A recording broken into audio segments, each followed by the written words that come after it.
wajah dulu ya.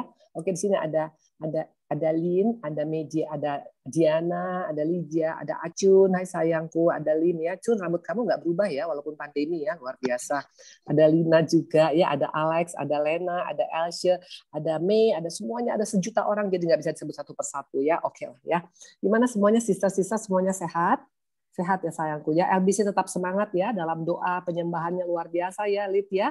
Ada banyak, ada berapa orang di sini yang suka yang suaranya bagus-bagus, yang menggegar-gegar, agak goyang-goyang. Ya ada Lydia, ada siapa lagi? Itu suaranya bisa gelombang-gelombang gitu, gimana caranya ya? Itu luar biasa loh, Lid. Aduh, Ya, it's a gift from God. Yes, bagus. Itu tinggal kamu betul-betul Itu kamu betul-betul lebih sama dong-dong. Oh, pakai dong-dong ya. Oke. Intinya pokoknya sayang, apapun talent yang Tuhan berikan pada kita jangan disia-siakan. Ya, sekecil apapun tunjuk di depan Tuhan itu sangat berarti ya. Oke, siap dengan firman Tuhan? Yuk kita buka Matius 7 ayat 7 sampai dengan 11 ya.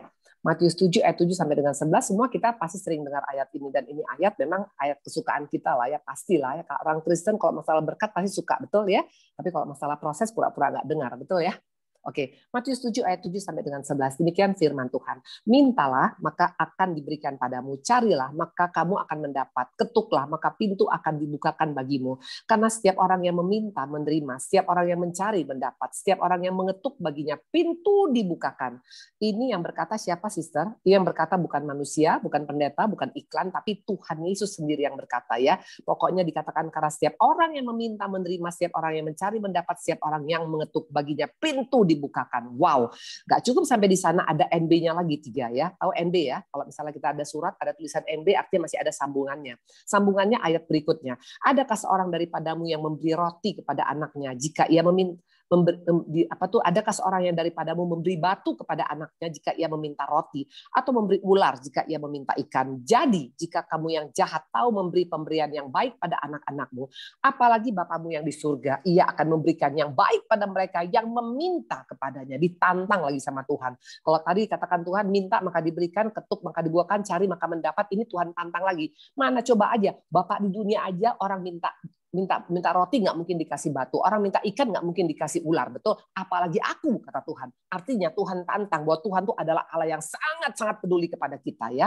Nah, Dia memberikan kepada kita yang terbaik, yang jauh lebih baik daripada apa yang diberikan Bapa di dunia, ya, dari orang tua kita yang ada di dunia. Ini garansi daripada Yesus langsung. Ditambah lagi dengan Rasul Paulus yang menambahkan, ini NB kedua. Ibrani 13 ayat 5 ya. Supaya di tempat ini ya, bahwa kita harus yakinkan diri kita bahwa Allah yang kita sembah adalah Bapa yang sangat-sangat baik, yang memberikan yang terbaik bagi kita. Bukan hanya yang baik, bukan hanya yang biasa-biasa, bukan hanya yang pas-pasan, tapi yang terbaik. Ibrani 13 ayat 5b dikatakan, karena Allah telah berfirman ya. Ini yang berkata adalah Paulus ya. Paulus ini adalah rasul yang sangat dipakai luar biasa. Sepertiga lebih daripada ayat dalam firman Tuhan dalam Alkitab Perjanjian Baru itu yang nulis adalah Rasul Paulus ya. Karena Allah telah berfirman, aku sekali-kali tidak akan membiarkan engkau dan aku sekali-kali tidak akan meninggalkan engkau. Sister, kalau engkau baca ayat ini jangan hanya baca masuk kanan keluar kanan, tapi renungkan, resapi. Dikatakan Tuhan berkata, aku sekali-kali, I will never leave you, I will never abandon you. Artinya apa? Tuhan garansi luar biasa bahwa Dia nggak akan pernah meninggalkan hidup kita. Ini kekuatan buat setiap kita ya. Saya setiap kita di tempat ini, waktu engkau mengalami masalah, aminkan ayat ini, deklarasikan ayat ini bahwa Allahku tidak akan membiarkan aku, Allahku tidak akan pernah meninggalkan aku, karena ayat ini powerful luar biasa.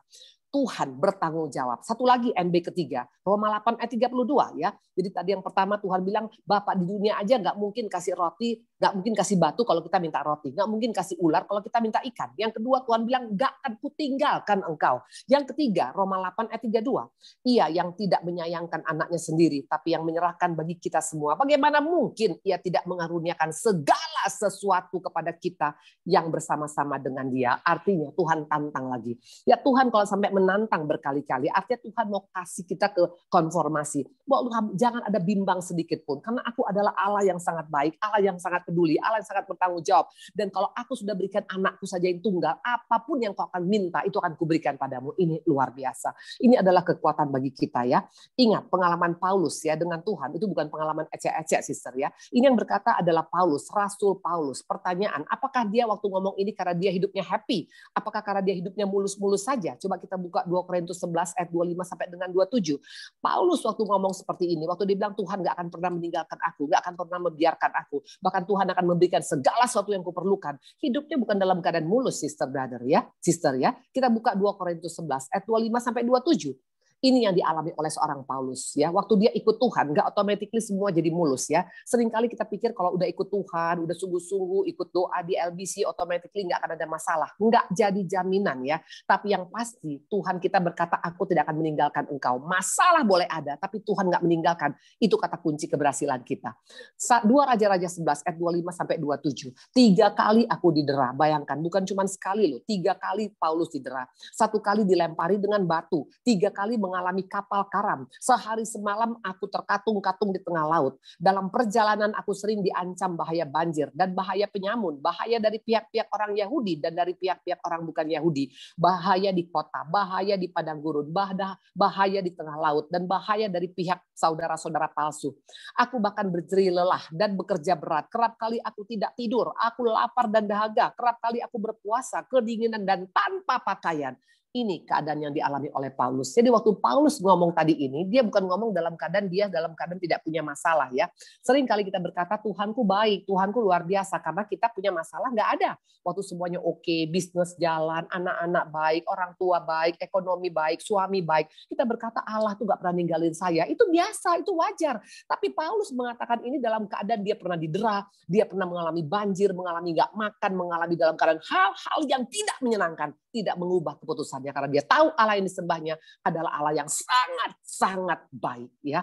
Nah, mungkin kita berdebat langsung begini. Ya bagaimana Bu Indri kalau orang yang misalnya masih bayi yang baru lahir, atau mungkin yang mengalami masalah padahal dia dalam keadaan oke-oke aja, atau hamba Tuhan yang disiksa dan lain-lain. Intinya kita mulai tanya, kenapa Tuhan seperti itu? Kita mulai meragukan kebaikan Bapa ya buat anak-anaknya. Nanti kita akan bahas hari ini. Kita akan bahas ada 3 ya. Tapi yang pertama dan kedua ini orang yang cukup dikenal. Nanti yang ketiga orang yang tidak kita perhitungkan, tapi dia punya keputusan bahwa berkata Allahku adalah Allah yang sangat baik regardless apapun yang dialaminya. Nah, kita akan lihat 2 tokoh ini ya. 3 tokoh ini, mereka semua ada di jalur Tuhan loh, sister. Mereka bukan orang yang meninggalkan Tuhan, mereka bukan orang yang nakal, bukan orang yang jahat, bukan orang yang tidak setia pada Tuhan. Mereka orang yang mengasihi Tuhan, tapi toh bisa Tuhan izinkan ya, mereka menghadapi masalah-masalah. Yang pertama dikatakan adalah Abraham ya. Kita tahu siapa Abraham, brother sister? Semua kita bilang ya, jelas lah Bu Indri. Kita akan lihat tentang Abraham dulu. Kejadian 21 ayat 5 ya. Abraham ini adalah pribadi yang ikut Tuhan di jalur Tuhan, tapi yang dihadapi dalam hidupnya itu bukan hal yang biasa-biasa. Tantangannya banyak sekali. Bukan tantangan ecek-ecek, sister ya. Mana buktinya? Kejadian 21 ayat 5. Adapun Abraham berumur 100 tahun ketika Ishak anaknya lahir baginya. Sister, ini sebagai kebenaran. Jangan tambah, jangan kurangi. Ada kalanya kita sudah berdoa 1 hari, 2 hari, 10 tahun, 2 tahun. Tuhan belum jawab. Ini Abraham 100 tahun kemudian baru Tuhan jawab doanya. Artinya waktu kita bukan waktu Tuhan, tapi yang pasti Tuhan tidak pernah terlambat dengan janji-janjinya. Akhirnya Abraham mendapatkan buah kesetiaannya. 100 tahun umurnya dia mendapatkan seorang Ishak, betul? Pertanyaan, apakah sesudah itu hidupnya Abraham mulus? Coba kita lihat Kejadian 22 ayat 1 dan 2 ya. Dia menunggu anaknya 100 tahun ya. Ini bicara tentang kesetiaan yang pol abis. Nah, sesudah anaknya lahir, apakah automatically semuanya mulus? Kita buka Kejadian 22 ayat 1 sampai dengan 2. Ya, Kejadian 22 ayat 1 sampai dengan 2. Setelah semuanya itu Allah mencoba Abraham. Bayangkan, sudah menunggu 100 tahun, dicobai lagi sama Tuhan, diuji lagi sama Tuhan. Ia berfirman kepadanya, Abraham, lalu sautnya, ya Tuhan, firman-Nya, ambillah anakmu yang tunggal, yang engkau kasih, yakni Ishak, pergilah ke tanah Moria, dan persembahkanlah dia di sana sebagai korban bakaran pada salah satu gunung yang akan kukatakan padamu. Wow, gila abis, sister. Mungkin kita bilang, kok tega banget Tuhan. Kalau begitu ngapain juga Tuhan dari awal kasih Ishak kepada Abraham? Kalau memang habis itu diminta lagi. Itu pasti kata-kata yang keluar dari mulut kita. Udah nunggu 100 tahun Bu Indri, udah lama nunggu, gilirannya punya anak. Itu namanya kan ngajak berantem Bu Indri. Kalau enggak ya sekalian jangan dikasih aja. Nah itu mungkin reaksi kita. Tapi kita belajar dari reaksi seorang Abraham di sini. Seorang yang sangat kenal bapaknya adalah bapak yang baik. Apakah dia marah? Apakah dia kecewa? Apakah dia berontak?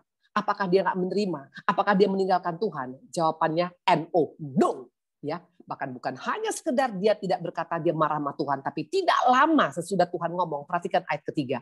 Perhatikan ayat ketiga, ini nggak main-main. Tuhan ngomong pada dia malam itu, keesokan harinya pagi-pagi, bangunlah Abraham. Ia memasang pelana keledainya, lalu manggil 2 orang bujangnya beserta Ishak anaknya. Ia membelah juga kayu untuk korban bakaran. Lalu berangkatlah ia dan pergi ke tempat yang dikatakan Allah padanya. Wow, sister, nggak main-main ini seorang Abraham. Makanya kita itu baru ketahuan kita betul-betul kenal Bapak kita siapa waktu kita punya masalah. Waktu kita nggak punya masalah, semua kita gampang dengan berkata Tuhanku baik, Allahku luar biasa. Waktu kau dan saya diperhadapi seperti Abraham, sudah mendapatkan yang ditunggu-tunggu, sudah Tuhan jawab doa kita, tiba-tiba Tuhan minta lagi, ya. Padahal kita merasa, kok kenapa Tuhan? Tapi Abraham nggak seperti itu. Dia tidak kasih spare sama si iblis. Karena seringkali kadang-kadang kita kasih spare sama iblis. Iblis mulai masuk di masa transisi. Dia langsung action besoknya. Dan perhatikan ayat keempat. Ketika pada hari ketiga Abraham melayangkan pandangannya, kelihatanlah padanya tempat itu dari jauh. Waktu dia berjalan ke Moria, itu makan waktu 3 hari, sister. 3 hari itu kesempatan untuk iblis untuk mengganggu pikiran Abraham. Mengganggu iman Abraham. Mengganggu otak Abraham. Mengganggu perasaan Abraham. Jangan mau. Gila banget. Ngapain juga, itu pasti akan iblis pakai waktu kita mau melakukan firman. Waktu kita mulai yakin bahwa Tuhan kita baik, kita mulai dibuat ragu. Nggak mungkin Tuhan sayang sama engkau. Kenapa Tuhan bikin? Kurang apa kau ikut sama Tuhan? Sudah apa yang kau lakukan sama Tuhan? Kenapa Tuhan izinkan seperti ini? Iblis akan pakai kata-kata seperti itu. Tapi Abraham memutuskan untuk dia tetap komit. Ini luar biasa. Pertanyaan, kok bisa Abraham nggak terpengaruh? Padahal kalau dipikir-pikir dia nunggu 100 tahun loh. Tuhan yang janjikan akan punya anak sebanyak pasir di langit, sebanyak pasir di laut, sebanyak bintang di langit. Udah gilirannya punya anak, kenapa tiba-tiba Tuhan ambil? Kenapa seperti ini? Apakah Abraham marah? Abraham nggak marah. Abraham nggak kecewa. Abraham nggak kecewa sama Tuhan. Abraham nggak meninggalkan Tuhan. Bahkan dia langsung melakukan apa pesan Tuhan. Pertanyaan, kok bisa? Kejadian 15 ayat 6. Ini kata kuncinya. Ini kata kuncinya, ayat yang sangat sederhana tapi kata kunci daripada seorang Abraham.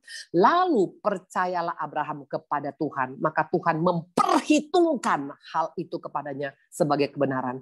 Kalimat yang sangat pendek, sister. Yang sangat pendek, kalau kita baca sepintas kayaknya kalimat biasa-biasa, padahal kalimat ini artinya luar biasa. Dikatakan Tuhan memperhitungkan Abraham. Sister, kalau Tuhan sampai memperhitungkan apa yang kita lakukan, ini nggak main-main loh. Bukan manusia yang memperhitungkan, tapi Tuhan yang memperhitungkan. Dikatakan Abraham hanya tahu begini, dia hanya percaya, dia hanya tahu Tuhan janji, dan Tuhan itu baik, dan Tuhan nggak mungkin ingkar janji. As simple as it is. Sangat sederhana. Abraham ini pikirannya nggak neko-neko, nggak banyak cincong, nggak banyak kanan kiri depan belakang. Pokoknya dia percaya aja. Dikatakan tadi lalu percayalah Abraham pada Tuhan, maka Tuhan memperhitungkan hal itu sebagai kebenaran. Untuk mengerti tentang kehebatan Tuhan, nggak dibutuhkan engkau mesti baca Alkitab sampai buku sampai beratus-ratus. Waktu engkau baca satu ayat, tapi betul-betul itu menjadi rema dalam hidupmu, itu powernya luar biasa loh. Makanya dikatakan Tuhan perhitungkan waktu Abraham percaya kepada apa janji Tuhan. Ya dia tahu Tuhan yang disembah adalah Allah yang baik, Allah yang akan memberikan yang terbaik bagi hidupnya, Allah yang tidak akan memberikan ular waktu dia minta ikan, Allah yang tidak akan memberikan batu waktu dia minta roti. Ini kekuatan daripada Abraham.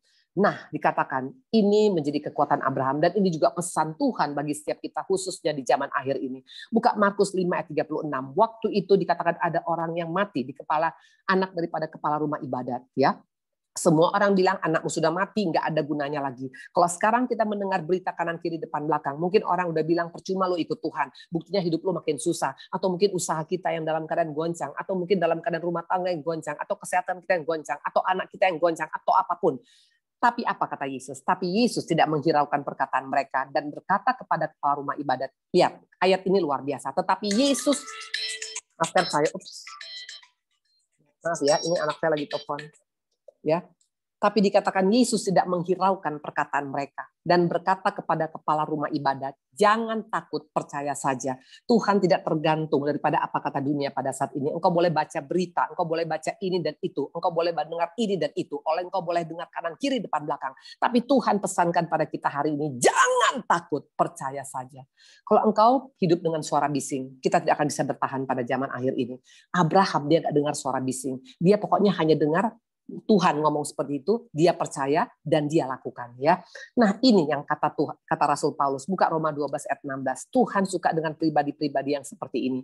Roma 12 ayat 16 dikatakan, hendaklah kamu sehati sepikir dalam hidupmu bersama. Janganlah kamu memikirkan perkara-perkara yang tinggi, tapi arahkan dirimu kepada perkara-perkara yang sederhana. Janganlah menganggap dirimu pandai. Ini pesan Tuhan kepada kita, sister. Kalau engkau dan saya mau bertahan di zaman akhir ini, please, kata Tuhan, jangan sok pandai. Apa arti jangan sok pandai? Jangan mikir terlalu jauh. Nanti kalau begini. Please, sederhana aja. Karena Tuhan berkata, pikirkan hal yang sederhana. Dan buka satu lagi, Mazmur 116 ayat 6 dan 7. Ya. Ini adalah pesan Tuhan kepada kita. Tuhan memelihara orang-orang sederhana. Luar biasa. Dikatakan bukan Tuhan memelihara orang-orang yang hebat. Tuhan bukan memelihara orang-orang yang sempurna. Tapi Tuhan memelihara orang-orang yang sederhana. Apa arti sederhana? Waktu kita hanya berkata, aku percaya Tuhan. Aku percaya Tuhan bahwa Engkau lebih mengasihi aku lebih daripada aku mengasihi Engkau Tuhan. Aku percaya bahwa Engkau lebih peduli dengan keluargaku lebih daripada aku peduli pada keluargamu Tuhan. Waktu kita perpikirannya sederhana, Tuhan pelihara hidup kita. Dikatakan Tuhan memelihara orang-orang sederhana. Aku sudah lemah, tapi diselamatkannya aku. Kembalilah tenang hai jiwaku, sebab Tuhan telah berbuat baik padamu. Ini statement daripada Daud. Waktu kita pikiran kita sederhana, pokoknya percaya saja, hidup kita akan tenang. Tapi waktu engkau mulai pakai pola pikir, nanti kalau begini, nanti kalau begini, nanti kalau begini, itu dulu saya. Karena terus terang orang makin pintar biasanya, makin sekolah tinggi biasanya, makin pintar cari cuan, biasanya pikirannya lebih ribet, betul, lebih jelimet ya, karena merasa diri pintar. Makanya pesan Tuhan, pikirkan yang sederhana. Cukup percaya saja karena Tuhan kepada orang di kepala rumah ibadat. Orang-orang udah bilang anakmu pasti mati, percuma panggil guru. Tapi Tuhan Yesus nggak peduli. Tuhan ajarkan kita pada hari ini, jangan dengar suara bising kanan kiri depan belakang, tapi dengar pesan Tuhan. Kata Tuhan, jangan takut, percaya saja karena aku tidak akan membiarkan, tidak akan meninggalkan engkau. Aku tidak memberikan ular waktu engkau meminta ikan. Aku tidak berikan engkau batu waktu engkau minta roti. Pegang janji Tuhan ini. Dan Tuhan katakan, kalau aku sudah berikan anakku yang tunggal saja, masakan aku tidak bisa berikan padamu yang lain? Ini kekuatan kita. Nah, pertanyaan, apakah Abraham hanya mengalami itu saja? Kalau kita baca kisah Abraham, banyak sekali yang dihadapinya. Cobaan-cobaan, ujian-ujian dia tuh nggak main-main loh, brother sister. Padahal dia di jalurnya Tuhan. Makanya seringkali kita kadang-kadang mikir kalau udah ikut Tuhan, udah di LBC, udah doa, udah ada penyembahan, udah memang melakukan pelayanan, nggak mungkin ada masalah. Iblis tuh malah mengganggu orang-orang yang sungguh-sungguh mencari Tuhan. Hanya yang membedakannya, Tuhan nggak akan pernah membiarkan kita, nggak akan meninggalkan kita. Itu bedanya kalau kita di jalur Tuhan. Tapi di luar jalur Tuhan, waktu kita diganggu oleh iblis, kita bisa jebol dan kehilangan segala-galanya. Yang membedakan cuma itu. Sama-sama ada hujan, sama-sama ada badai, sama-sama ada banjir. Tapi rumah yang berdiri teguh di atas batu karang, dia bisa bertahan. Tapi rumah yang di atas pasir, dia akan tenggelam. Ya. Jadi jangan kita mimpi berkata bahwa ikut Tuhan harusnya nggak ada masalah. Itu tidak sesuai dengan firman Tuhan. Nah, Abraham punya masalah. Ingat waktu dia disuruh keluar dari tempat kediaman dia. Coba kita buka Kejadian 12 ayat 1. Dia mengalami ujian yang tidak main-main ya, sebelum dia menyerahkan anaknya. Jadi Tuhan tuh sudah menguji dia berkali-kali. Sampai terakhir sekali Tuhan menguji dia waktu harus memberikan anaknya. Kejadian 12 ayat 1. Berfirmanlah Tuhan kepada Abraham, pergilah dari negerimu dan dari sanak saudaramu dan dari rumah bapamu ke negeri yang akan kutunjukkan kepadamu. Sister, bayangkan di usia 75 loh. Di sini ada usia 75 tahun kita, ini usia 75 udah agak mungkin udah mulai agak jalan pun udah agak keseok-seok ya. Ya intinya udah nggak produktif lagi ya. Harusnya kan kalau nggak produktif anaknya di rumah nonton TV sambil makan sirih, betul ya. Tapi bayangkan di tengah kenyamanan dia, Tuhan suruh dia pergi. Pertanyaan, apakah dia ngeles? Apakah dia bilang, aduh Tuhan, boten-boten aja Tuhan. Masa sekarang udah umur sekian disuruh? Ayat 4. Lalu pergilah Abraham seperti yang difirmankan Tuhan kepadanya. Dan Lot pun ikut bersama-sama dengan dia. Abraham berumur 75 tahun ketika ia berangkat ke Haran. Pertanyaan, apakah gampang? Bisa nggak sekarang Abraham bilang, enak aja Tuhan, Gua nggak mau, sangat bisa. Tapi Abraham ini sangat percaya kepada apapun yang menjadi rencana Tuhan dalam hidupnya. Dia sangat percaya kalau Tuhan suruh aku pergi, Tuhan akan bertanggung jawab di tempat aku di mana pergi. Ini yang luar biasa. Ini yang membuat kita harusnya kalau kita bisa hidup seperti Abraham, hidup kita, jiwa kita akan tenang. Nah, di akhir zaman ini, iblis sedang mengganggu jiwa kita untuk bikin nggak tenang, untuk bikin nggak gelisah. Makanya sekarang tinggal tergantung kita. Mau kita punya kehidupan yang sederhana, atau mau kehidupan kita yang jelimet. Semua ada di kita pada hari ini. Nah, dikatakan akhirnya dia pergi. Nah, apakah hanya sampai di sana? Kita buka Kejadian 13 ayat 7 sampai dengan 8. Sesudah dia pergi, meninggalkan keluarganya. Akhirnya dia diberkatin, betul? Pertanyaan, sudah diberkatin, apakah hidupnya langsung mulus? Enggak tuh. Sesudah diberkatin, sesudah dia kaya, terjadi perkelahian antara Lot dan Abraham, betul? Kita tahu ceritanya Kejadian 13 ayat 7 sampai dengan 8. Perhatikan. Karena itu terjadilah perkelahian antara para gembala Abraham dan para gembala Lot. Waktu itu orang Kanaan dan orang Feris diam di negeri itu. Maka berkatalah Abraham kepada Lot, jangan kiranya ada perkelahian antara aku dan engkau, antara para gembalaku dan para gembalamu. Sebab kita ini kerabat, ya, nggak main-main. Seorang Abraham, waktu dia disuruh pergi, dia pergi meninggalkan. Nggak tanya, karena dia yakin Tuhan akan berikan tempat yang terbaik bagi dia. Sesudah dia pergi, dia diberkati. Mulai lagi ada masalah. Ini masalahnya bukan kepada Tuhan, tapi kepada ponakannya lagi. Sister, kadang-kala kita sudah berbuat baik pada orang. Kita sudah berbaik seperti Abraham. Dia sudah berbuat baik pada Lot. Lot itu adalah anak ponakannya. Karena papanya meninggal, maka dibawa oleh Abraham. Harusnya kan orang-orang seperti ini tahu diri. Seringkali kadang-kadang kita sudah berbuat baik kepada orang, tapi orang itu menusuk kita dari belakang. It can happen. Ya, itulah Abraham. Pertanyaan, apakah Abraham berkata, enggak mungkin dong saya ngalah. Masa saya ngalah terus? No. Abraham akhirnya ngalah. Dia katakan pada saudaranya, kita kerabat. Janganlah kita ribut. Engkau ke kanan, aku ke kiri. Engkau ke kiri, aku ke kanan. Dia lakukan apa yang menjadi pesan Tuhan. Bahwa sebagai anak Tuhan kita harus membawa damai. Sister, asal kita hidup dalam janji Tuhan, itu akan berbeda.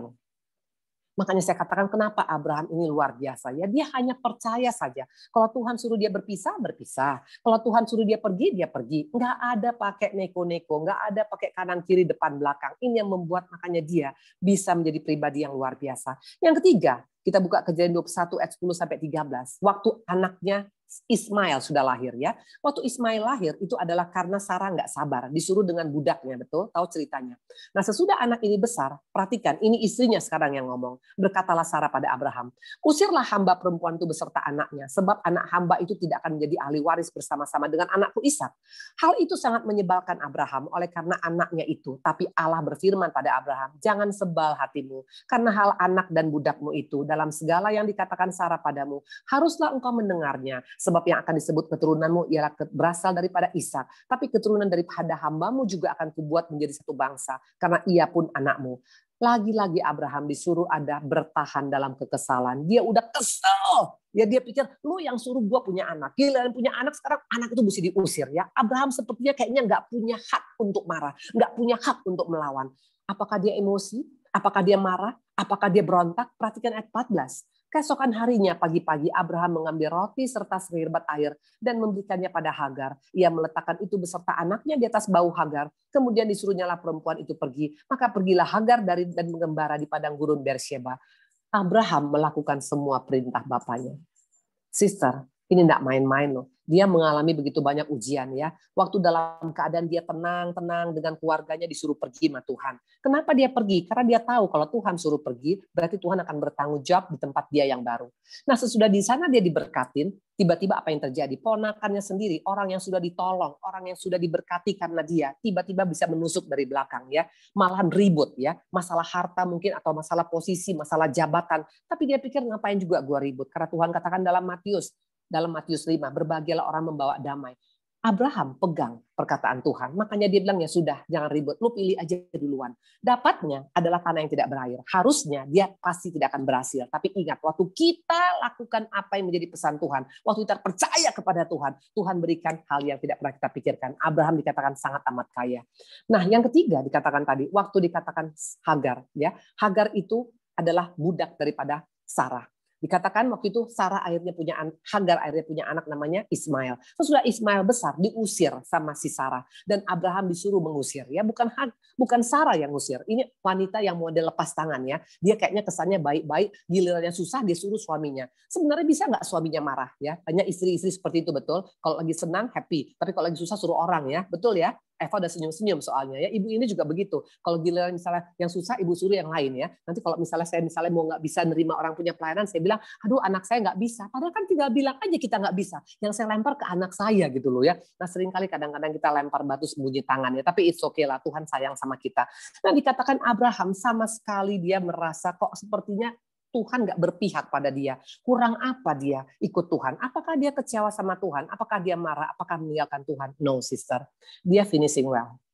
Ini orang yang kenal Bapaknya. Karena dia tahu Bapa yang disembah adalah Bapa yang baik. Bapa yang akan memberikan yang terbaik dalam hidupnya. Ya, makanya dia bisa nggak melekat dalam hal apapun, nggak melekat kepada harta dunia, nggak melekat kepada anaknya, nggak melekat kepada apapun yang ada di dunia. Dia hanya melekat kepada Tuhan. Dan lihat bonus daripada orang yang melekat kepada Tuhan. Matius 1 ayat 1.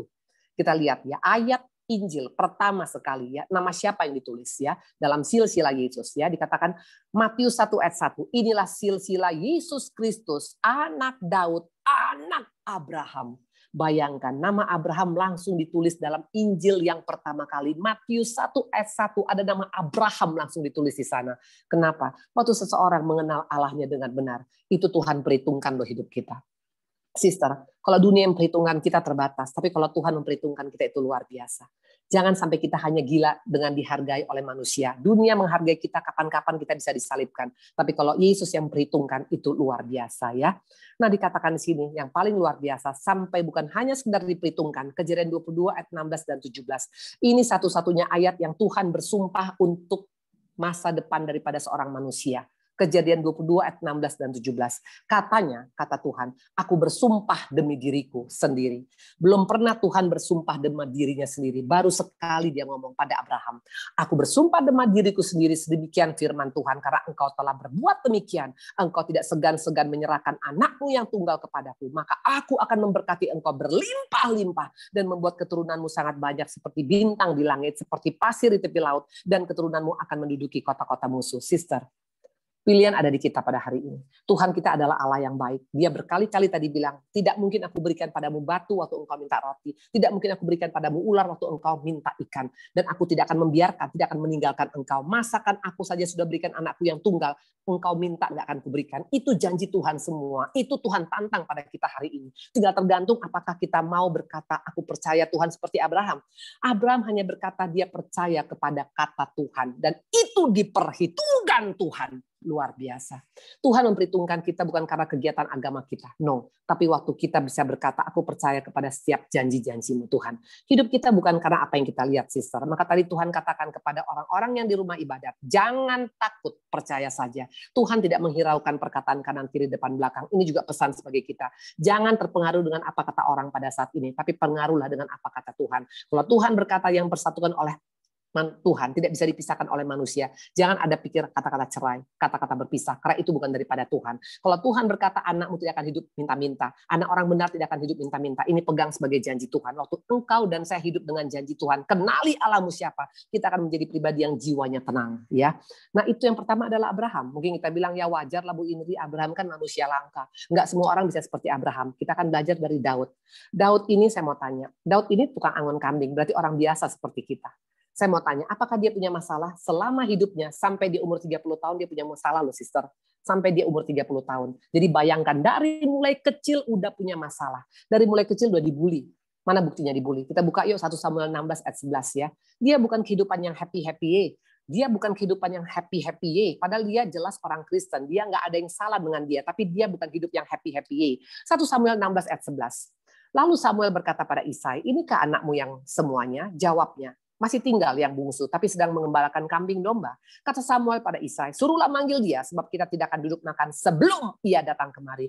Waktu itu Isai mengadakan ada acara ibadah keluarga. Logikanya kan kalau ada acara keluarga kan semua anak dipanggil dong, betul? Tapi kenapa 7 yang dipanggil, 1 nggak dipanggil? Karena Daud hanya tukang angon kambing. Yang lainnya adalah panglima tentara Saul ya. Seringkali kadang-kadang dalam keluarga, mungkin keluarga kita lebih biasa dibanding pada keluarga yang lain. Mungkin ekonomi kita lebih biasa daripada keluarga yang lain. Mungkin papa mama kurang memperhatikan. Daud mengalami seperti itu. Dia nggak dianggap. Makanya kata Samuel, sebelum dia datang, jangan coba-coba makan. Apalagi jangan coba-coba. Kita harus tetap dalam keadaan berdiri. Jangan coba-coba engkau duduk sebelum dia datang. Tuhan sangat memperhitungkan orang-orang yang sungguh-sungguh percaya kepada Dia ya. Nah dikatakan Daud ini dalam keadaan tidak happy. Sister, orang yang mengalami bully sejak kecil tuh nggak main-main loh hidupnya. Saya punya pelayanan ya, seorang anak. Ini keluarganya ada 3 orang anak. Papanya ini suka selingkuh. Jadi mamanya ini stres. Karena suka stres mamanya ini. Ini anak nomor 2 suka dibully sama mamanya. Itu kalau dipukul, nggak main-main. Sampai dicubit habis tuh badannya semuanya. Dan terakhir kalau dia lagi marah, itu anak dimasukin ke bathtub, itu dibuat tenggelam. Ya. Nah anak ini dari mulai umur 6 tahun, akhirnya mulai jadi sadis ya. Dia waktu itu saya masih ingat, waktu saya pernah ke tempat dia, ini anak ada binatang, dia piara binatang anjing ya. Itu bisa anjing diputar ekornya dan dilempar. Menjadi sadis. Dan terakhir menjadi bandar narkoba. Tidak main-main, orang yang dibully hidupnya nggak happy. Tapi Daud tidak memilih seperti itu. Ini yang luar biasa ya. Jadi jangan kita anggap enteng dengan kita membeda-bedakan anak kita. Mungkin kita punya anak 2 atau 3. Jangan menganggap ini lebih baik daripada yang ini. Itu awal daripada permasalahan. Dulu saya pernah ada di sana. Saya nggak bohong. Anak saya ada 4. Yang nomor 1 itu anak kesayangan saya. Karena dia memang orangnya pintar dan suka bisa ambil hati. Nomor 2 juga oke karena dia perempuan. Yang nomor 3 waktu itu anaknya agak pendiam. Dan saya waktu itu agak kurang dekat dengan dia. Sampai suami saya satu saat bilang, kalau engkau seperti ini bisa kehilangan anak. Waktu saya betul-betul minta ampun sama Tuhan, dibutuhkan 6 bulan sampai anak itu mau ngomong sama saya. Gak main-main, sister. Jadi bukan anak kita hanya kertas putih. Nggak ada yang salah dengan anak. Tapi coba sebagai seorang ibu, sebagai orang tua kita koreksi. Pernah nggak tanpa disadari kita membuli mereka dengan membeda-bedakan mereka. Nah waktu itu akhirnya ini anak akhirnya bisa terima saya. Sekarang dia menjadi anak yang luar biasa. Dr. Randy, dia sekarang ada di Jerman, ambil spesialis. Tapi awalnya aku pernah melakukan perbedaan. Nah dikatakan di sini, Daud mengalami perbedaan. Dia nggak dianggap oleh papa mama. Apakah hanya itu saja? Enggak. Kalau kita baca di 2 Samuel 6 ayat 20, coba kita lihat ya. Apakah hanya cuma dari orang tua dia mengalami masalah? 2 Samuel 6 ayat 20. Padahal Daud ini adalah orang yang mengasihi Tuhan. Dia nggak ada yang salah dengan dia. Jadi jangan pernah kita pikir kalau kita sudah hidup benar, automatically nggak mungkin ada masalah. Bisa, Daud bisa mengalami. 2 Samuel 6 ayat 20. Ketika Daud pulang untuk memberi salam kepada seisi rumah, maka keluarlah Mikael binti Saul mendapatkan Daud. Katanya, betapa raja orang Israel menelanjangi diri pada hari ini depan mata budak-budak perempuan para hambanya. Merasa dirinya terhormat pada hari ini seperti orang hina dengan tidak malu-malu menelanjangi diri. Pada waktu itu dikatakan, Daud membawa tabut perjanjian. Tahu ceritanya ya? Nah, dia menari-nari dengan membawa perjamuan. Nah, seorang Mikael itu adalah anak daripada Saul, anak raja Saul, betul? Nah, waktu itu Daud menari-nari, pas masuk ke rumah, depan dayang-dayang, itu diomongin seperti ini oleh seorang Mikael. Ngapain lu nari-nari kayak orang gila? Nah, ini bicara tentang punya istri yang tidak menghormati suaminya. Bayangkan Daud, dalam keluarga pun dia tidak happy. Dari anak dia, sejak kecil dia sudah dibedakan oleh papa mama. Nah, ternyata sudah dia menikah pun, istrinya tidak hormat kepada dia. Bayangkan kalau dalam rumah tangga tidak ada saling respect each other, ini sangat menyedihkan. Saya punya pelayanan, ya, seorang suami ya, sangat nggak dihormati oleh istrinya. Istrinya cantik dan istrinya pintar cari uang, ya. Nah, istrinya ini sangat tidak respect ya. Di sini jangan ada seperti itu ya, ibu-ibu yang dominan ya, yang ngejago, yang kayak herder sama suaminya ya, betul ya. Nah, akhirnya apa yang terjadi, sister? Suaminya akhirnya berselingkuh dengan pembantunya sendiri. It happened.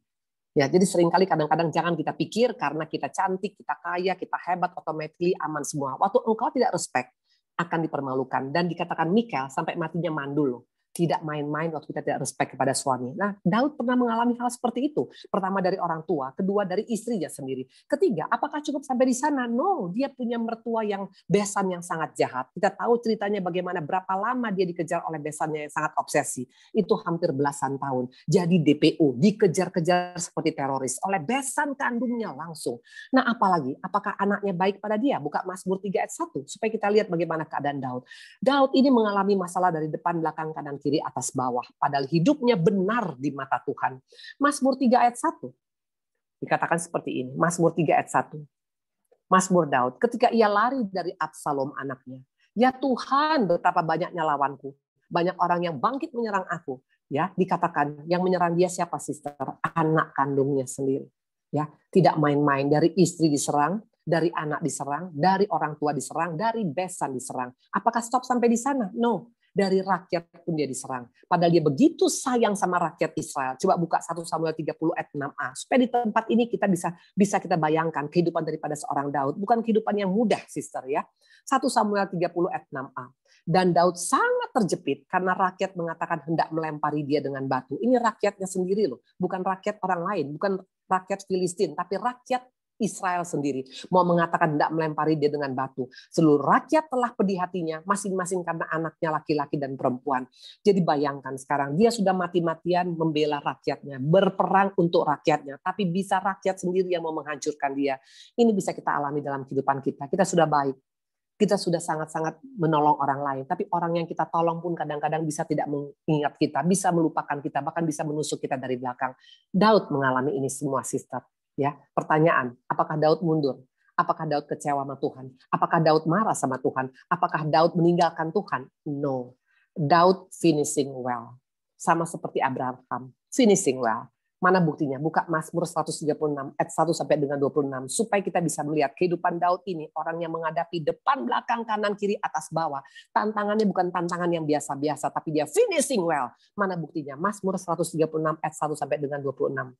Bersyukurlah kepada Tuhan sebab Ia baik, bahwasanya untuk selama-lamanya kasih setianya. Sister, kalau engkau baca Mazmur 139 dari ayat 1 sampai ayat 26, semua kata-katanya sama. Bersyukurlah pada Tuhan, kasih setianya baik selama-lamanya. Ini orang yang finishing well. Jadi kalau kita mau menguji diri kita, ya bukan karena waktu semuanya lagi dalam keadaan baik. Waktu dalam keadaan masalah, yakin nggak kita masih berkata, aku kenal Allahku adalah Allah yang sangat baik, Allah yang memberikan yang terbaik dalam hidupku. Waktu semua dalam keadaan mulus, kita bisa bilang Allahku luar biasa. Wah, masalahnya waktu kita punya goncangan, masih nggak kita berani seperti Daud berkata, bahwasanya Tuhan itu baik, kasih setianya sampai selama-lamanya. Abraham finishing well, Daud finishing well. Ya, bahkan kalau kita baca tadi Matius 1 ayat 1, ayat pertama kali Injil dikatakan inilah silsilah Yesus Kristus, anak Daud, anak Abraham. Daud namanya ditulis pertama kali Injil ditulis. Abraham namanya ditulis pertama kali Injil ditulis. Hidup mereka diperhitungkan oleh Tuhan. Nah mungkin kita berkata ya orang kayak Daud kan juga langka ya Bu Indri ya. Nggak mungkinlah semua orang kayak Daud atau seperti Abraham. Nah kita akan belajar satu lagi. Ini seorang wanita yang nginjek tanah kayak wanita LBC ya. Ya, ini wanita-wanita yang ada di LBC yang nginjek tanah ke Ibu Indri juga ya. Kita akan lihat ya, dia bisa finishing well, sister ya. Siapa dia? Ibu-ibu, sister-sister tahu siapa Lea? Tahu siapa Lea? Lea adalah saudara daripada siapa? Rahel. Tahu ya? Laban anak kedua. Satu Lea, satu Rahel ya. Nah, dikatakan Rahel ini cantik sekali mukanya, perawakannya cantik ya dan juga penampilannya cantik. Tapi Lea itu dikatakan matanya tidak bersinar. Bahkan ada seorang hamba Tuhan berkata matanya katanya agak tidak sempurna, alias mungkin tidak normal seperti kita. Intinya dia tidak menarik ya. Nah, kita tahu ceritanya bagaimana akhirnya Lea ini dipaksa kawin oleh bapaknya, betul? Tahu ya? Waktu pada tahun 7 tahun pertama yang dikasih oleh Laban itu bukan Rahel tapi dikasih Lea. Kenapa sampai Lea dikasih oleh bapaknya menikah dengan orang yang tidak dikenal, yang tidak dikasih? Karena mungkin Lea nggak laku, sister. Mungkin karena dia penampilannya tidak menarik. Artinya ini orang yang sangat-sangat miris hidupnya, betul? Akhirnya dipaksa kawin. Pertanyaan, sesudah kawin apakah langsung suaminya cinta sama dia? Sampai dia punya anak 6. Yakub nggak pernah cinta kepada Lea. Mana buktinya? Kita buka yuk ya, kita lihat Kejadian 29 ayat 31 sampai 34. Ini hidup yang paling menderita. Sister, orang yang paling berbahagia adalah orang yang apa? Orang yang dicintai. Ya kalau engkau dicintai oleh suamimu, engkau adalah orang yang paling berbahagia. Yang paling menyedihkan adalah kita yang lebih cinta daripada orang yang mencintai kita. Itu sangat-sangat tidak happy. Dan Lea tidak dicintai sampai dia punya anak 6 sekalipun. Mana buktinya? Kita lihat Kejadian 29 ayat 31 sampai dengan 34. Ya, hidupnya tidak baik. Hidupnya sangat-sangat miris ya. Kejadian 29 ayat 31 sampai 34. Dan ketika Tuhan melihat bahwa Lea tidak dicintai, bayangkan surga aja sampai tahu kalau Lea itu nggak dicintai, ya. Apalagi orang-orang di sekelilingnya. Mungkin pembantu-pembantu pun bilang kesian ya, Ibu Lea, Nyonya Lea, kesiannya hidupnya menderita ya. Mungkin senyum pun nggak disenyumin sama Yakub, betul. Dibilang Pak mau makan, nggak digubris, betul. Tidur pun mungkin dia balikin dia punya badan, betul. Intinya nggak dicintai, ya. Ketika Tuhan melihat Lea tidak dicintai, dibukanyalah kandungannya. Tapi Rahel mandul. Lea mengandung, perhatikan anak pertama. Lea mengandung lalu melahirkan seorang anak laki-laki dan menamainya Ruben sebab katanya sesungguhnya Tuhan telah memperhatikan sengsaraku. Sekarang tentulah aku akan dicintai oleh suamiku. Luar biasa. Lea bukan marah. Lea bukan kecewa. Lea bukan benci, Lea bukan self pity. Dia nggak mengasihan diri sendiri. Dia berkata, sekarang ini Tuhan pasti udah dengar sengsaraku. Berarti suamiku akan sayang sama aku. Itu anaknya yang pertama. Permasalahannya, sudah dia punya anak pertama, apakah langsung Yakub sayang? Kita lihat waktu dia melahirkan anak kedua. Mengandung pula lah ia, lalu melahirkan seorang anak laki-laki. Maka ia berkata lagi, perhatikan, sesungguhnya Tuhan telah mendengar bahwa aku tidak dicintai, lalu diberikan pula anak ini padaku. Tidak ada kata-kata yang negatif daripada seorang Lea. Dia tetap berharap yang terbaik Tuhan akan berikan padanya. Ini seorang Lea. Dia bukan pendeta, tapi dia punya sikap yang luar biasa. Dia tidak dikasihi, dan anaknya adalah siapa? Anak kedua namanya Simeon. Nah, yang ketiga, lihat, mengandung pula lah ia, lalu melahirkan seorang anak laki-laki. Maka ia berkata, sekali ini suamiku akan lebih erat padaku, karena aku telah melahirkan 3 anak laki-laki baginya.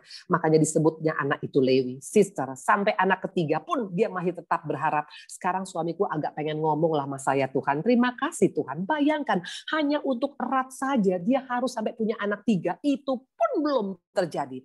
Perhatikan ayat berikutnya lagi, mengandung pula lah ia. Ini anak yang keempat. Lalu melahirkan seorang anak laki-laki. Maka ia berkata, sekali ini aku bersyukur kepada Tuhan. Itulah sebabnya ia menamai anak itu Yehuda. Ya, sesudah itu ia tidak melahirkan. Ya, memang dia nggak melahirkan. Tapi kemudian dia punya anak 2 orang lagi. Nah, perhatikan ayat Kejadian 30 ayat 20. Anaknya yang ke-6. Ya.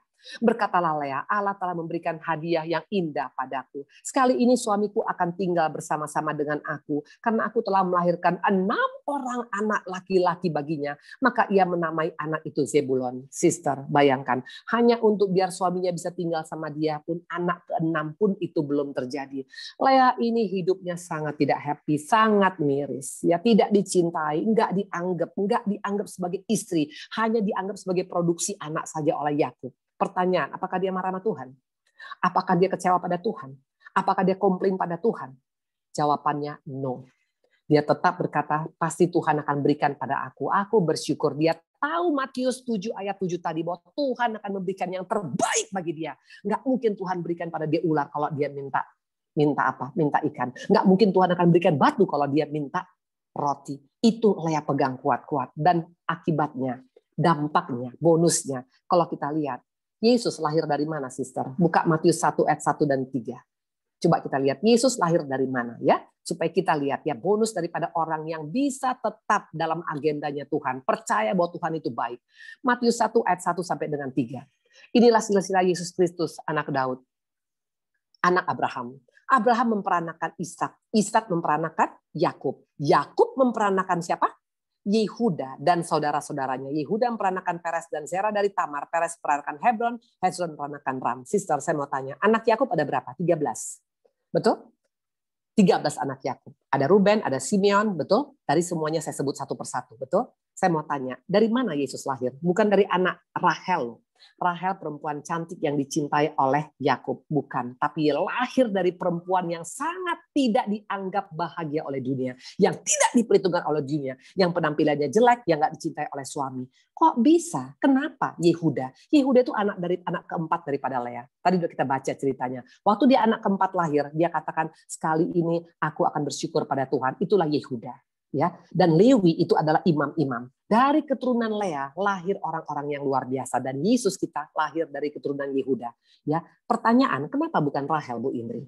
Jawabannya sederhana, karena Rahel ini pribadi yang tidak yakin bahwa Tuhan itu baik dalam hidupnya. Dia komplain sama Tuhan. Dia merasa nggak pernah cukup ya. Seringkali kita nggak pernah cukup. Kita nggak bisa mensyukuri apa yang sudah Tuhan berikan dalam hidup kita. Kita cari yang nggak ada dalam hidup kita.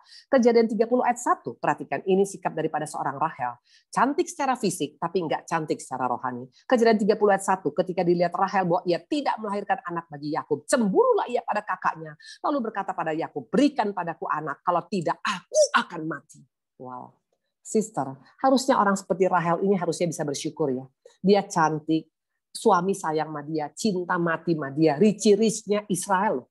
Cinta mati sama dia. Tapi dia nggak lihat apa yang sudah Tuhan berikan pada dia. Dia hanya melihat apa yang Tuhan nggak berikan pada dia. Nah, ini karakter daripada orang yang tidak tahu bapaknya itu adalah bapak yang baik. Dia mulai komplain, mulai ribut lah, kejadian ribut setiap hari dalam rumah tangga. Akhirnya memang Tuhan berikan seorang anak kepada kepada Rahel. Namanya siapa? Yusuf. Pertanyaan, apakah stop sampai di sana? Rahel ini pribadi yang sangat obsesi. Dia nggak mau kalah dengan kakaknya. Dia pikir kalau kakaknya punya anak 6, dia juga tidak mau punya anak cuma 1. Dan dia paksakan untuk punya anak lagi, walaupun sebenarnya dia hanya cuma punya anak 1 harusnya. Buka Kejadian 35, 16-18. Waktu engkau memaksakan kehendakmu, kita akan bermasalah dalam hidup ini. Percayalah, Tuhan lebih tahu persis porsi kita, sister. Jangan paksa porsi yang bukan daripada Tuhan.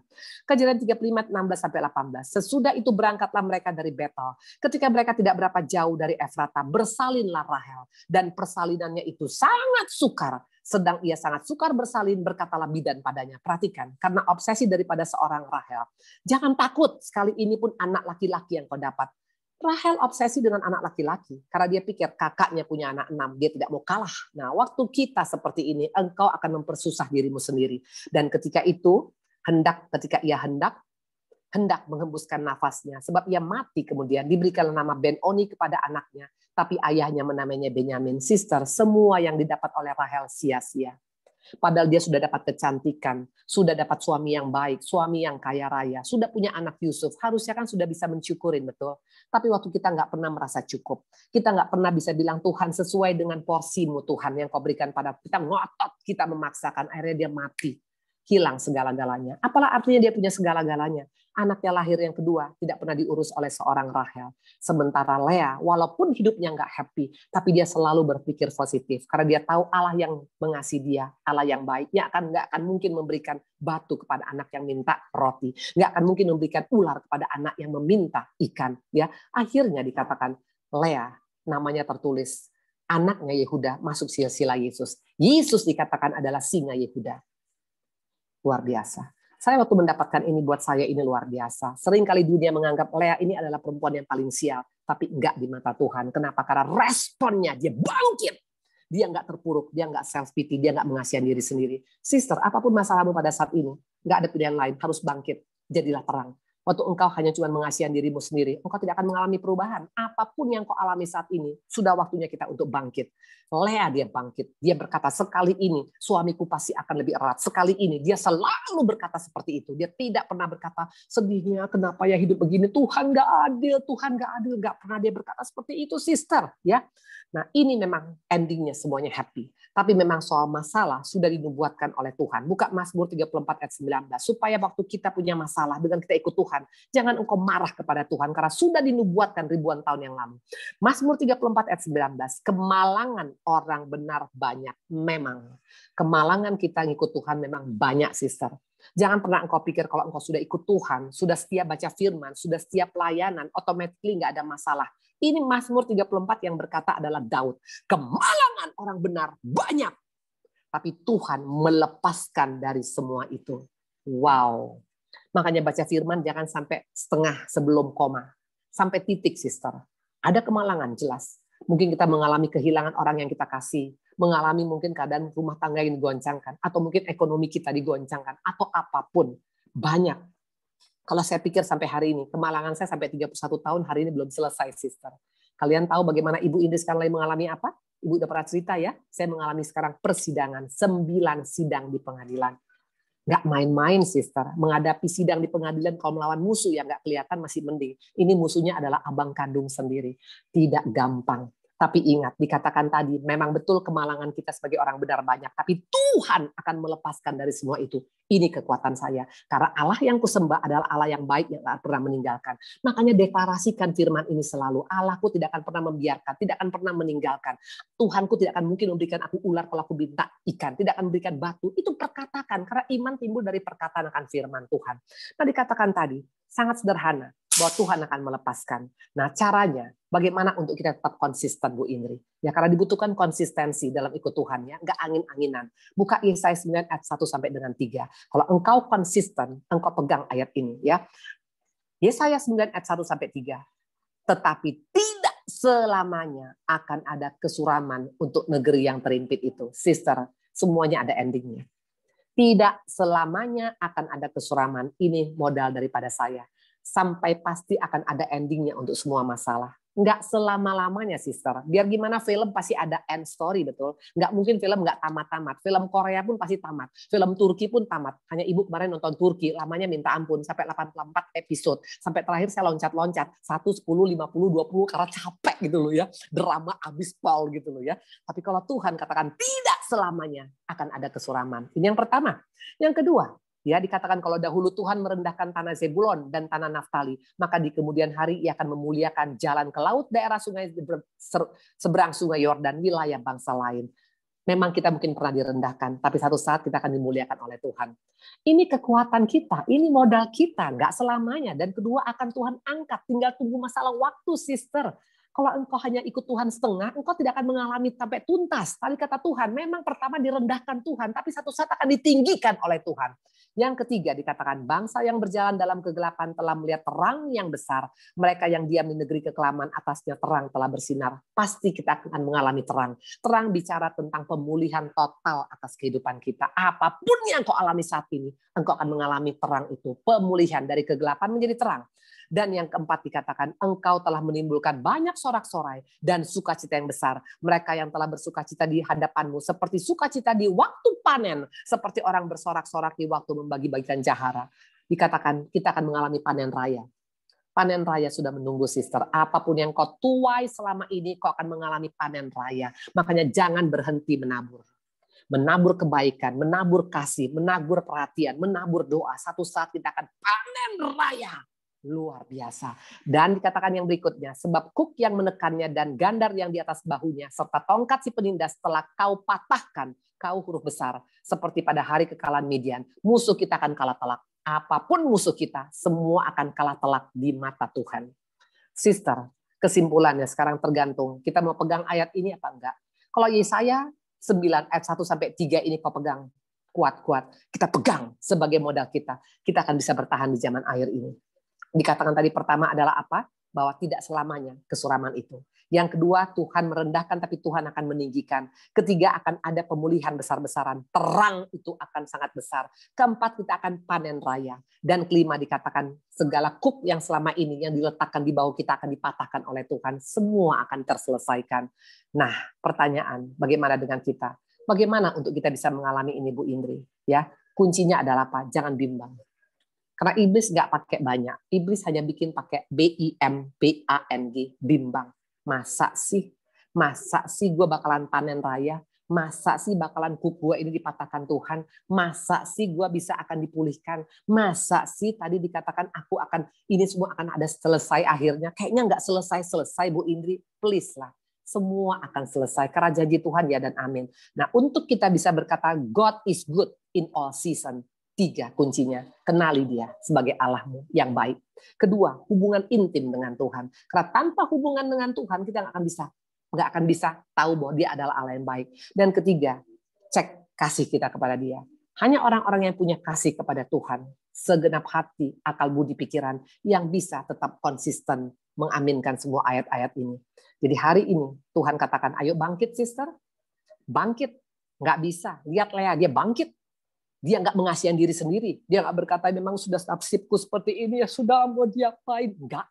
Dia bangkit dengan dia berkata sekali ini pasti Tuhan akan menolong aku. Sekali ini dia berkata berkali-kali. Nanti baca Kejadian 29 itu. Di sana ada 6 doa Lea yang luar biasa. Dia tidak pernah doa yang merengek-rengek. Dia bukan doa yang mengasihan diri sendiri. Dia bukan doa yang menyalahkan si Yakub, menyalahkan Laban, menyalahkan papanya, menyalahkan Rea. Dia nggak pernah menyalahkan siapa-siapa. Selalu doanya yang positif. Bahwa sekali ini Tuhan akan menjawab. Sekali ini suamiku akan erat. Sekali ini aku akan bersyukur. Dia selalu berkata hal-hal yang luar biasa. Kenapa bisa? Karena dia kenal Allahnya. Karena dia punya hubungan yang intim dengan Tuhan. Dan yang ketiga, cintanya kepada Tuhan mengalahkan segala masalahnya. Tuhan berkata. Amin. Terima kasih Ibu, Yes. thank you so much. Aduh, kenyang hari ini. Banyak banget yang saya dapat ya, peneguhan-peneguhan kayak Ibu selalu ingetin kita gimana kita harus selalu jadi berkat, jadi bangkit dan menjadi terang sesuai dengan tema hari ini. Thank you so much. Mungkin kalau ada teman-teman yang mau nyambung atau mau meneguhkan atau mau sedikit bertanya sama Ibu, boleh sayang. Ayo silahkan. Bu, saya mau nanya, doa Lea itu ada di Kejadian 26 ya? Yang waktu dia 29. menjawab. Oh ya, sorry, Kejadian Kejadian 29 29 yang tadi dia itu jawab. yes. Yang dia jawab itu ya, yang dia bilang waktu dia dapat anak gitu kayak gitu ya, Bu? Yes. Itu bagus sekali, sister. Engkau nanti boleh baca doanya, sama sekali tidak pernah menyalahkan siapa-siapa. Sama sekali tidak pernah menyalah. Ibu aja sampai terkaget-kaget melihat dia. Kalau engkau baca nanti tentang Lea, semua orang bilang Lea ini perempuan yang sial. Tapi kalau engkau baca doanya luar biasa. Dari mulai ayat 31 sayang. Kejadian 29 ayat 31 sampai ayat 35. Ya. Jadi anaknya itu ada 6. Anaknya ada 6. Thank you, Bu, dibukakan banyak tentang Lea, dan mungkin kita baca-baca gitu ya, tapi kurang tajam gitu. Hari ini Ibu membukakan suatu kewahyuan yang ya benar ya, banyak hal dalam kehidupan Lea yang harusnya kita tuh melihat gitu. Kadang kita ngelihat masalah, kita ngelihat banyak hal kadang kita ngelihat nggak kita sadar aja gitu. Maksudnya keadaan seperti ini, kok kita lihat orang lain lebih enak gitu ya, Bu ya. Padahal saya lihat bersyukur banget gitu loh kalau kita dalam keadaan baik-baik saja gitu. Terima kasih buat pembekalan yang Ibu bagikan. Ya. Jadi pesan tuh Ibu satu lagi sayang. Jangan fokus pada apa yang nggak kita punya. Ya, betul. Supaya engkau bisa bersyukur ya. Jangan lihat misalnya orang sekarang punya mobil baru, nikmatin, minimal engkau masih punya 2 kaki gitu loh. Ya. Jadi kalau kita hanya melihat, waduh dia ininya baru, rumahnya baru, tasnya baru lagi, nanti anaknya di Amerika, anak gue cuma di Indonesia. Minimal anakmu masih sekolah, seperti itu. Nah, Lea ini nggak bisa mensyukuri, Rahel nggak bisa mensyukuri apa yang dia punya. Itu akhirnya dia kehilangan segala-galanya, sayang. Sayang banget. Betul. Thank you. Ayo sister, sayangku cantik, ada yang mau nanya, ayo. Ini soalnya LBC ini aku suka orangnya semangat, antusias, nunggu aku sampai 6 jam waktu itu aku masih ingat. Itu selalu ingat di pikiran saya, di hatiku. Aslinya, itu buat kangen, aku itu spesial. Pengen ke Bandung. Iya, ayo cepat nanti kita bikin pertemuan, kita ada bikin nanti seperti atau nanti pakai prokes. Di Bandung tempatnya bagus-bagus. Di Bandung depan rumah Ibu itu namanya ada Nyoman Warte. Itu dia kayak hutan di depan rumahku nih persis ya. Jadi ada 2 hektar. Dia ada restorannya open air. Itu dia punya itu semuanya hutan kayak Padma, kayak Hotel Padma. Depan rumah Ibu pas. Nah itu kemarin aku diajak makan di sana. Itu luar biasa. Itu semuanya open air semuanya, dan orang di sana sangat sedikit, nggak banyak karena jaraknya jauh-jauh. Nanti kalau kapan-kapan misalnya mau ke sana, ayo kita bikin seperti apa, kita mau bikin kayak sekalian ada kita ketemu, sekalian kita ada share, kita ada segala macam, tapi prokes semua ya, seperti itu. Iya. Nanti kalau ya, udah Bu, waktunya. Iya, betul. Yes, sayang. Bagus banget tempatnya. Itu tempatnya Nyoman Warte itu adalah dia yang bikin itu Wisnu Kencana yang di Bali. Yang di Bali. Nama apa tempatnya namanya? Nyoman Warte. Ya, namanya nama restorannya kemarin tunggu aku lihat. Soalnya restorannya itu bukan Nyoman Warte namanya, tapi itu baru. Nah, itu baru. Jadi enak itu bagus. Dekat rumah Gede Ibu ya. Banget. Gede ya. Itu cuma 1 menit jalan gitu, 2 menit jalan. Jadi aku tinggal jalan ke sana. Gitu. Bagus banget sayang. Ayo, Fa, kita ke Bandung. Jalan kaki ya, Bu Indri ya. Kita Iya, dari situ deket banget. Ayo. Enak lagi nggak ngeganggu Pak Ari, kita sampai nggak enak. Iya. Ayo sayang, itu enak, tempatnya gede, tempatnya 2 hektar lebih, dan itu restorannya gede banget, itu kayaknya kayak butuh duit gitu loh. Saya ingat banget pas ke Bandung waktu itu, kita semua pada titip makanan di bawah gitu, terus kita mesti ngambil, Pak Ari sampai bingung, ibu-ibu. Enggak, santai aja, Pak Ari oke-oke aja sayang. Belanjaannya ampun gitu. Memang kalian, yang penting pokoknya tidak terlambat kereta api. Ya. Banyak banget. Tapi aku suka lihat kalian, aku suka banget. Pokoknya kalian tuh spesial banget sama Ibu, aslinya.